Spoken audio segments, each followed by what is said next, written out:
இந்த அரசாங்கம் வரி போடுறத பத்தி வரி வரியா புட்டு வைக்கிறாரு பாருங்க. நான் 10 ரூபா சம்பாதிக்கிறேங்க, அதுல 3 ரூபாவை நான் இன்கம் டாக்ஸ் அதாவது வருமான வரியா கொடுக்குறேன். சரி, சிட்டிசனா அதை கடமை வச்சுக்குவோம். அதுல 1.5 ரூபாயில இருந்து 2 ரூபாவை கேபிட்டல் கெயினுக்கு தரேன். அதுவும் என் கடமை தான், என் நாட்டு வளர்ச்சி பணிக்கு நான் கொடுக்குறேன். சரி, கடைசியா ஜிஎஸ்டி குட் சர்வீஸ் டாக்ஸ்க்கும் நான் 3ல இருந்து 4 ரூபா கொடுக்குறேங்க.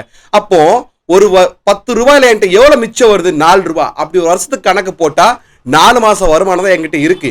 நீங்க இவ்வளவு வசூலிக்கிறீங்கல்ல, தப்பு இல்ல. அதுக்கு ஏத்தாப்புல எங்களுக்கு என்ன கொடுக்குறீங்க?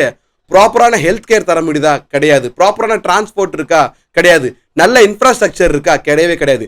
மற்ற ஐரோப்பியன் கண்ட்ரிஸும் இந்த மாதிரி தான் ஹை டாக்ஸ் ரெஜிம் வசூல் பண்றாங்க, லைக் யுனைடெட் ஸ்டேட்ஸ், அமெரிக்கா, இவங்க எல்லாருமே. ஆனா அங்க அதுக்கு ஏத்த மாதிரி சிட்டிசன்ஷிப்க்கு பல நல்ல விஷயங்களும் செய்யப்படுது, அவங்க வாழ்க்கை தரத்தை உயர்த்ததுக்கு. இங்க அப்படி ஒண்ணுமே இல்லையே. வரின்னு போட்டு போட்டு மக்களோட ரத்தத்தை மட்டும்தான் உறிஞ்சி எடுக்கிறீங்க அப்படின்னு சொல்லியிருக்காருங்க. ஆனா ஒண்ணு, இந்த கவர்மெண்ட் இவர் சொன்ன மாதிரி பல விஷயங்கள் பண்ணலதான். ஏன் நம்ம தமிழ்நாட்டிலே